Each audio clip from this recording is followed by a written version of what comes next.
Hello everybody and welcome to the first interview and event for the Oxford Linguistics Society of Hilary 2021. I'm Selina, the Society's Secretary, and with me today is Mal, the President. He and I are very excited to introduce our interviewee for today, Professor Aditi Lahiri. Those of you familiar with the world of Oxford linguistics will surely be familiar with Professor Lahiri and her work, but to those of you who aren't, let me introduce her briefly. So, a Professor of Linguistics in Oxford's Faculty of Linguistics, Phonology and Phonetics, the Director of the Language and Brain Lab here too. Professor Lahiri became a Fellow of the British Academy FBA in 2010 and is now a Vice President of the British Academy.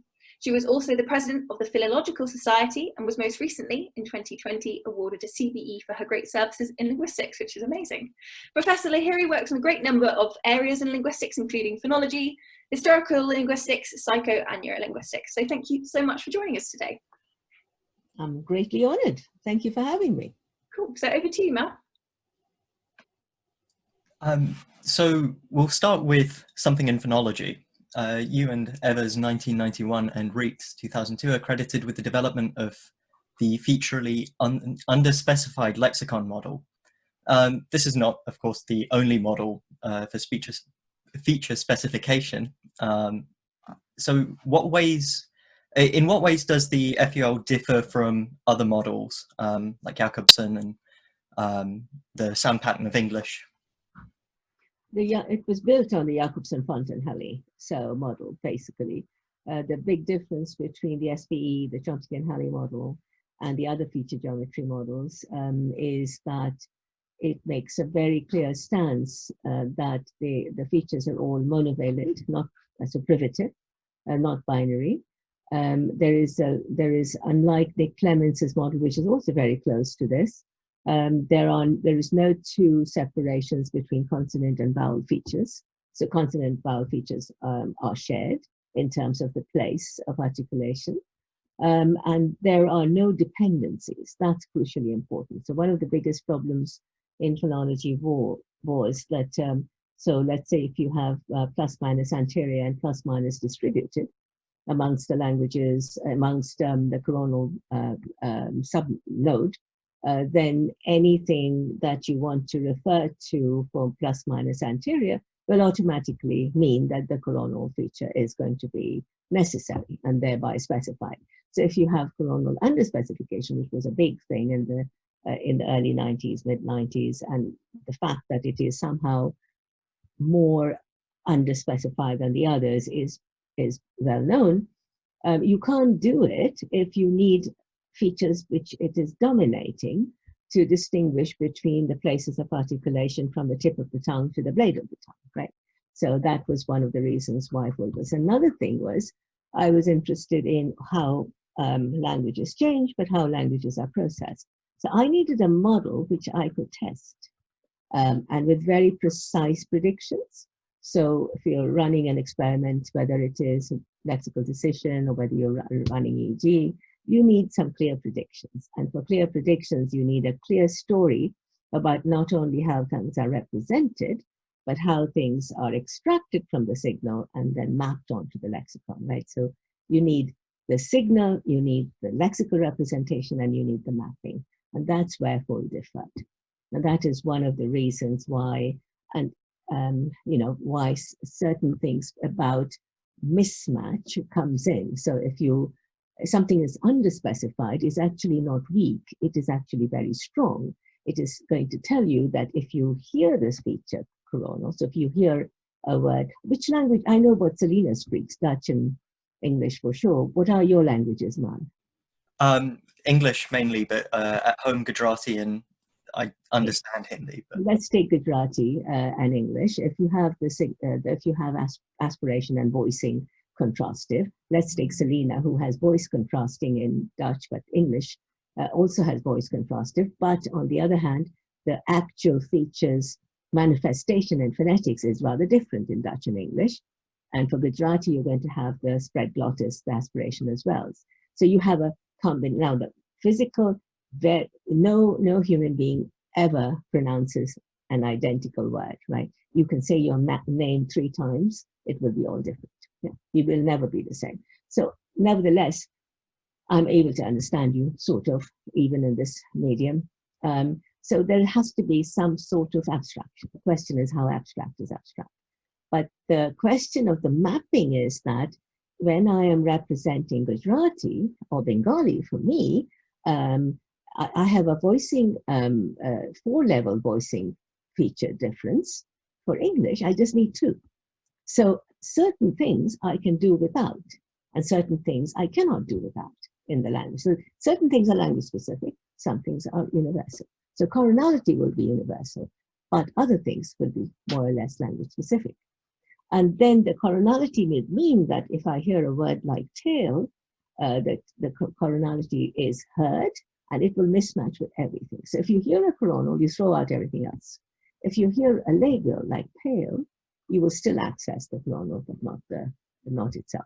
So that's the difference between, by assuming underspecification for lexical processing, underspecification for describing phonological processes, that's a different matter.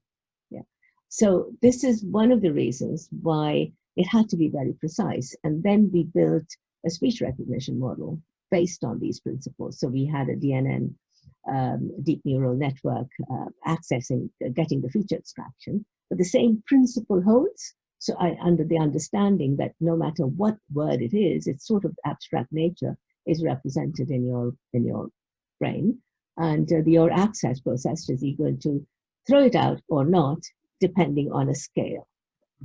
And thereby you can sort of make it a little more linguistically oriented than just mapping, is what the most common speech recognition systems do.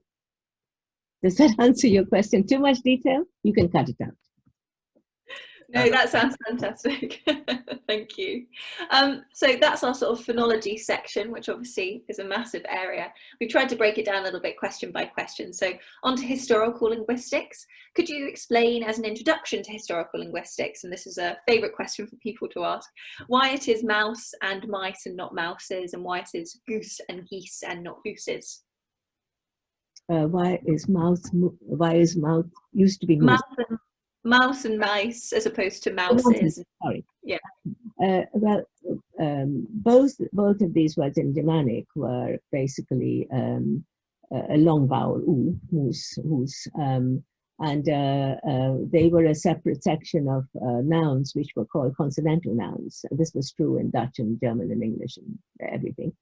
And the other, so nouns, I mean, this is not unusual in languages of the world. You have now nominal classes with different kinds of groups, extensions. You could have gender differentiating them as well. So the consonantal class had an overt suffix in some cases that was e. The e caused umlaut, so that you would get moose, moose, or goose, goose, or goose, geese. Yeah, it would be back vowel, front vowel, foot, feet. So front vowel for the coronal vowel for your plural, and the dorsal vowel for your singular. Great, no problem. Now, whenever, and it survived for centuries because most of the languages had it. And then later on, the plural, which never was a z plural in English, it was always us in the R nouns, which were the biggest class of nouns. But that's through gradually course of time became the more popular plural, the more general plural. So some of the nouns in that class moved into the general class, and ones like books, it was also boch, book, beach, goes, gaze was the same thing, and they took on the plural. Now, you also asked about the vowel, but that is a different story, because everything which was a tense vowel in 16th century, that underwent a great vowel shift. So everything which was e and u became a diphthong. So mus, which was u, became e, actually, the coronal, that nice, lovely u vowel which Dutch has. English had it too, and now in Northern English you can get it. That became just an e, a normal e. It got rid of the labiality feature and went back to coronal again. So that E became I. So mus became mis, became mice. Hus became u, became house. And gos, which was the long O, became, went one step I, became goose. Geese was gaze, became geese. So, the way you write the alphabet, A, B, C, D, E, you write it as what you would say in Dutch an A, but you speak it as an E, right? Because that's what the pronunciation was. So the alphabet is rather misleading when you compare it to the IPA. Does that answer your question? So on the one hand, analogy of the plurality, and the other hand, the great vowel shift, which affected all long vowels. So sincere, sincerity, the same thing, same source. All right, thank you. So we've already touched on the various languages we all speak, but you've done a lot of research into languages that aren't your own mother tongue. What advice would you offer linguists doing research or wanting to investigate languages that they're not fluent or overall proficient in? That's very common, actually. Most linguists are known to look at languages, particularly phonologists. So when we teach phonology, as you know very well, we have to cover loads of different languages because the phenomena that we are covering, you can't really cover in one language. If I wanted to talk about tones, it's no good talking about English, is it? Or if I talk about final devoicing, it's going to be okay for Dutch, but certainly not Bengali or Gujarati or English. But the advice would be that we're talking about a structure of languages, right? And so sometimes, in fact, if you're a non-native speaker and you look at another language, that tells you about all the wonderful work that people have done on endangered languages, on languages which haven't had a writing system. You collect the data. It is hard to be completely unbiased because sometimes what you hear is governed by what your own phonology is.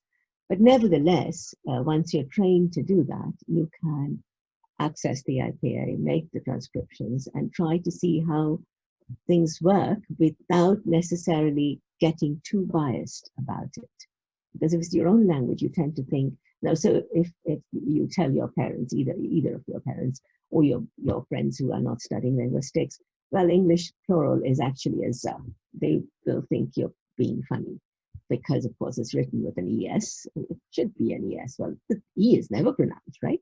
Only sometimes when you have the noun is ending with a sibilant, a strident sound, horse or judge or church or whatever. Then you have the schwa pronounced, but otherwise not. So you tend to think of it as your own language is biases. So anybody who has final devoicing in their language, like Russian or Polish or Dutch or German, has a very, very hard time actually hearing the voicing contrast. So difference between cab and cab is awfully difficult to hear. But on the other hand, it's there. Now, if you've trained in linguistics and phonology, you're sensitive to the fact, hey, it's not my language that I'm listening to, it's some other language. So put your own bias away and look at it from the point of the structure of the language. And you'll be surprised. You tend to see many more things that the native speaker doesn't see. That's amazing. Yeah, I think certainly looking at any kind of English over the last year and a half, I thought to myself, really? Goodness, didn't know that. So yes, so linking to that previous question, last year, 2020, goodbye, you authored a paper called in part Planning Complex Structures in a Second Language. Could you briefly introduce for us how non-natives produce speech in their non-native language? So how would they go about that? So that paper, what was that sort of? Or comprehension? Production. Production, yes. Production. Okay, so the question was production. So the question is, I mean, it's awfully difficult. It depends on when you started learning the language, but it's very difficult to get the nuances of the pronunciations, right? Or some phoneticians and some linguists are very good at getting the pronunciation right, and you almost get away with being almost a native speaker. But then they got the whole grammar right? That's the trick, right? Have you got the grammar of the? So if you're taking phonology, you can talk about the consonants and the vowels. That's the obvious one. But you can also talk about planning. Yeah. So suppose you have, Henry Sweet. This is your university, so you should look up this. In the Henry Sweet was one of the Oxford professors. He wrote little grammars for German and Dutch speakers, and he gave his own what he called the phonic transcription, and he tried to say that the way you segment the beautiful words with little spaces in between that you type, that's not the way you speak, right? So when you have, like the newscasters, when they get the thing on the screen and they have to read it, but they better practice ahead of time, because if you read it as it's coming along, you're going to sound like Star Trek. So that's not the way we speak. So how do you group words together? That's one question you can ask, away from just the consonants and vowels and the segments and such. So one of the things that I had considered is that if you have a word like Mal went to the university today, yeah. So it sounds like Mal, and then your syntax is going to say went to the university together. It's a nice VP, but is that how you actually say it? Not really. It will probably come out like something like went to the as one planning unit, university as a separate planning unit. Now, went to the is not a syntactic unit by any means, but it's a very good phonological unit. And as you go along, if you've learned Dutch, or if you've learned German, you can the Dutch. Let's take het and or ik, for example. So have ik is ich is I. So have I eaten something or the other? Have I done this yet? And this have I in English it also comes together. In Dutch too, heb ik. Yeah, it becomes one thing. It's either heb ik or heb ik actually. So it's just the consideration is that the grouping of the phonology, at least in Germanic languages, tend to be very trochaic. You take function words which are not focused and group them to the left, like encliticizing it. So the question is, if you're a non-native speaker, I think a very good test is not just the consonants and vowels, but do you have your prosodic planning? Do you have that? Not just the intonation pragmatics, but just the production of the planning. Do you have that?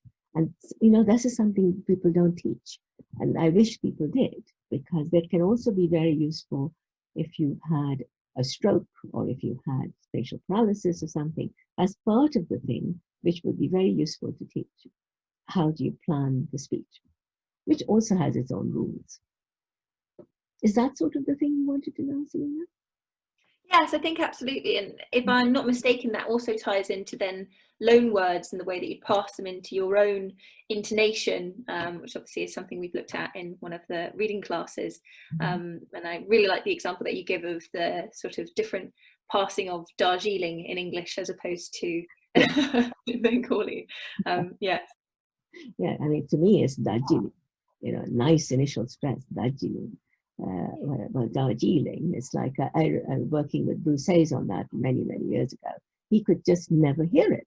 He would constantly think I was focusing with the H accent, and in the period you got a nice low I accent, right? You got right there. So it's what you think you hear. It's like in mathematics, in German and Austrian German, there can be different in Dutch as well, or Van Gogh. Beautifully, the Dutch painter can be Van Gogh or Van Gogh. And of course, there's nothing like that at all. Nothing like that at all when Selena pronounces it. I don't have a hoch properly, but it's closer to that than to go. So yes, what you hear, you can map it onto the writing system, if you are literate in that particular language, or you map to the closest phonological representation that you have. You try very hard to listen to the phonetics, but you're mapping to the phonology actually. Because often you don't get the phonetics right. I know people struggle with, and I expect it's the same for you, putting the stress in my name right. at this point I've just given up. But I was going to ask you, are you Malhar or Mal? yeah, people here typically go with Malhar, and yeah, I've Like stopped. my name too. It's not Aditi, but it's Aditi. So carrying on with psycholinguistics, and you sort of touched on this earlier when talking about the sound pattern of English, needing very clear sort of predictions to test them ultimately. What kind of experimental methods do you think are becoming important in psycholinguistics, and if they've changed over the years you've been conducting research, and whether ultimately these kind of things give us an insight into competence, or whether that sort of research is strictly limited to performance systems? If that's not too big a question. No, I think not performance systems. You can test performance, of course, experimentally. An experiment, truly speaking, is somewhere where you can make a change. You need to alter a variable. That would be a true experiment. Although nowadays questionnaires are called experiments, they're not really experiments. They're just, just collecting the data and analyzing it. An experiment is when you change a particular variable. Now, the comprehension experiments are, from a phonology point of view, are rather difficult because you have to have a question which you can translate it into an experimental paradigm. And when I started looking at it, I had to devise my own paradigms because, it wasn't there to be able to translate into something. So the kind of tasks we began many years ago, just like in the late 70s, reaction time, we used to actually, there were press buttons, which we would write down what the reaction time was. There was no automatic way of measuring them. We had child language tasks with sucking techniques of the same sort of techniques that you use with MMNs now, which are sort of saturation techniques. You hear something steadily and then you change it to see if the brain changes the marker. You do it in MMNs, but the sucking techniques, you measure the sucking rate of the baby. So those methodologies, the more you have, more tools you have developed them. But I think the most important thing is to be able to ask the question and translate the question into a paradigm which will answer the question you're asking. So the reason for the underspecification was that if something is underspecified for a short range of time, you should be able to tolerate the variation in that underspecified consonant. So if you heard a word like banner with an N, then a flag would be activated, a normal word. If I made it a non-word like Bama, if the word was accepted as a version of banner, you would activate flag. But if you change that into a word like camel, and you made it camel, distinct from, that's not a very good example, but it could be changed as canal or something. But let's say camel is not a word. If you have a camel and you have a hump, is the lexical semantic relationship, or desert or something, then you would, of course, activate that very fast. But what if you made the M into an N? Would you get that? And of course, you need many, many stimuli, many, many participants to see that. So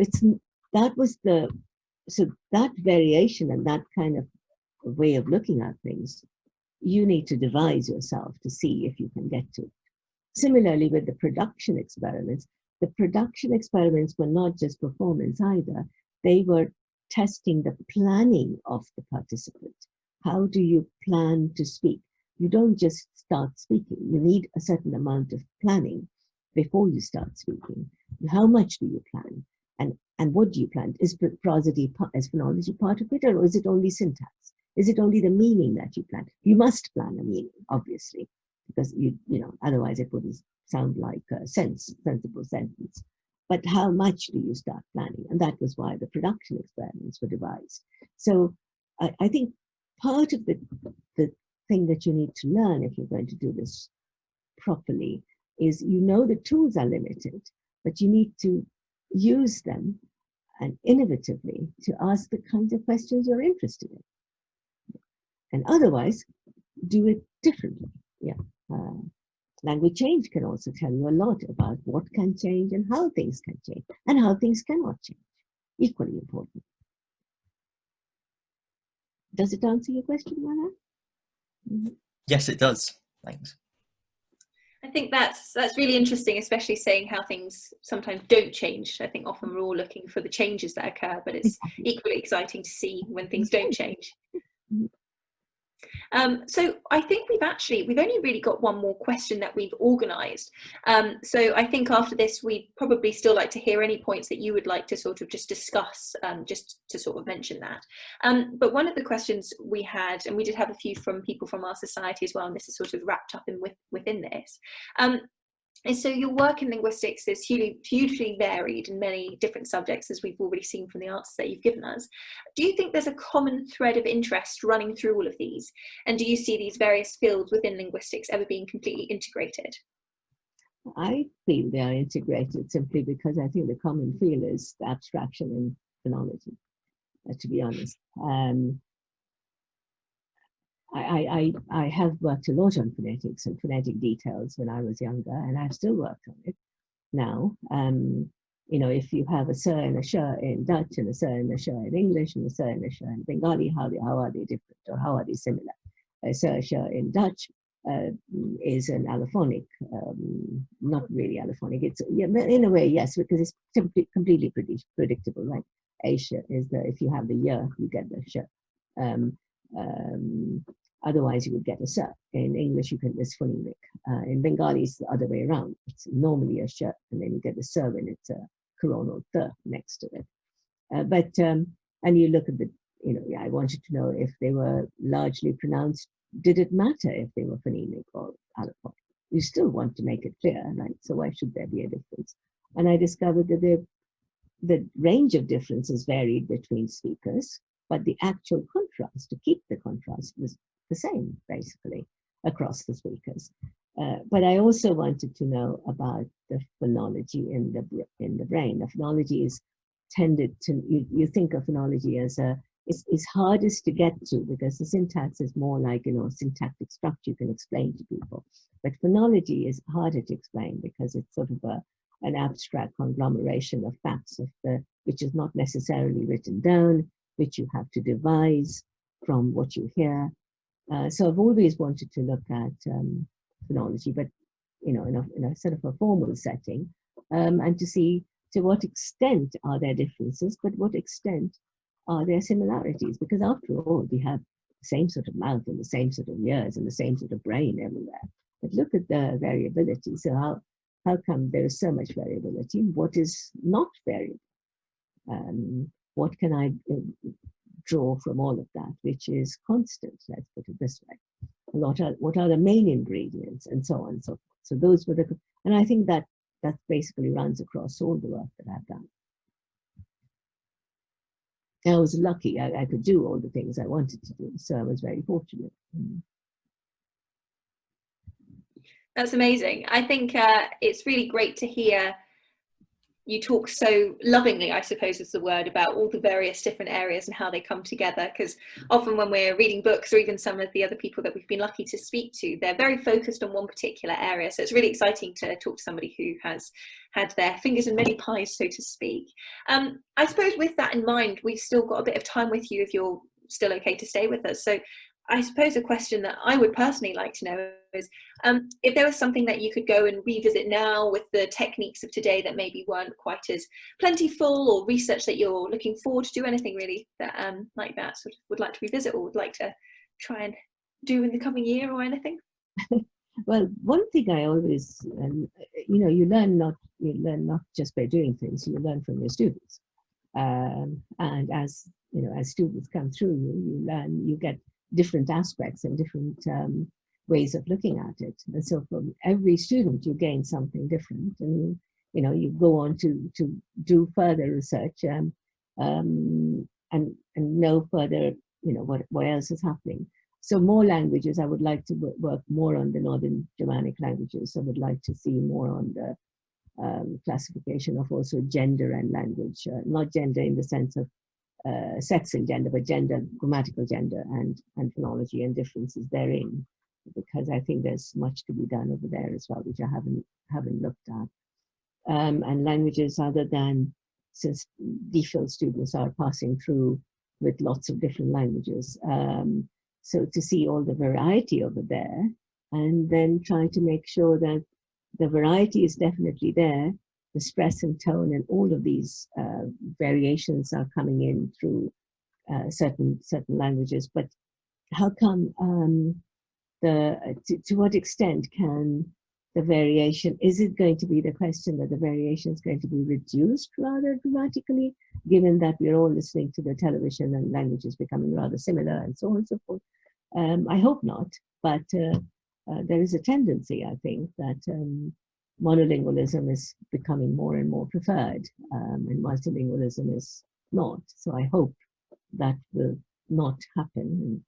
And I hope that I will be able to pursue more and more languages in the future.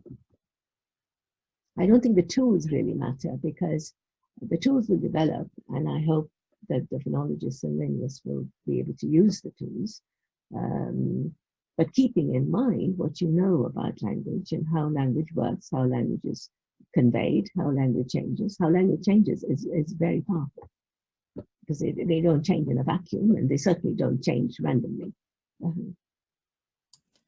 So, thanks. But I'd like to ask a little more about the tools, especially as you mentioned neural networks earlier in the sort of phonology. I believe there's an app. Yeah. What do you see the role of sort of computing being in all this? I know some linguists have expressed deep skepticism about that sort of thing. So DNN only because I had initially we tried to do extract features with largely what holistic knowledge that we had. So, for example, things like Jacobson point and Harry had talked about, and what I had done in the 80s, coronality is high frequency energy, let's say. But to look at vast amount of data to analyze that, it took a lot of time. So that was where this was useful, only to get the extraction of the features.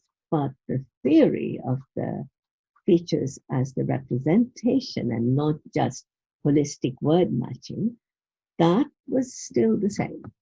Yes. So yes, use the tools. So EEG helped me look into the electrical activity of the brain in closely in terms of time, because that's what I was interested in. And time-wise, could I see in 400 milliseconds what exactly was happening? Because if you try to ask somebody, you couldn't get that response that way. That was the reason for it. So use the tools for my purpose. Let the tools not dominate the research. All right, thank you. I think that's certainly very interesting, and I think probably this last year and this year, more than ever, we're all experiencing the usefulness of tools for communication. Wrong, but not what we can't do without it. Exactly, whether we like it or not, we're stuck with them for now. I think this has all been really, really interesting. As I say, we have fired through the questions slightly quicker than possibly planned. So I suppose one other question that we did have, which is slightly less from the theoretical standpoint, but more from the point that you have obviously been able to obtain a very large number of really successful grants in order to do research, would you have any advice for people embarking on a young academic career? How might they go about this? It's all rather daunting, and you've been so successful in this area. Well, I think I was, again, extremely lucky. So there's a huge amount of luck involved in here too. But I think partly, think about the question you're asking very specifically. Make sure that you're not reinventing the wheel. Look at the literature, not just the last 10 years, but what's been done a lot apart, so that you can draw on that. And then I've always started in a sense from bottom up, in the sense of, do I want to write a grant to get time off to write. That's one way of doing it. Do I want a grant where I want students and postdocs to work on areas and develop in that direction? Or do I want the grant, which is a very big collaborative grant? So I've done all of those. So that's one of the first decisions to make. If you're writing a grant for right after your refill for your postdoc, then you have to be very focused, because obviously you have 3 years. Divide up the time into what can be achieved in every year. Make it doable. And what do you think you can achieve in 6 months? By the time you've done your refill, you have a very good idea what you can achieve. And then go about making a time plan and then writing a grant. It's in a way a lot easier. If you're writing a grant with 2 postdocs in it, let's say, then first figure out what are the 2 people going to do. They should need independent publications, so they need to have sort of related but independent topics. Figure that out and then put it together. Building blocks. I think that's good advice, yeah, not take it all in one big chunk, but bit by bit. Sometimes when you look at these things, they're very daunting from the outside, so that's really good advice. I think those are all the questions from me. Mal, unless you have another question. No, that's it from me too. It's been a huge honour to have you. Real honour to be invited. Thank you very much indeed. Sure. Thank you very much for answering our questions. It's been a little bit whistle-stop through a whole lot of different parts of linguistics, but I hope they've offered glimpses into, or you feel like you've had enough time to give us pictures into the sort of the breadth of your work. Well, thank you very much. I hope this will be of interest to the others too. Thank you very much for asking.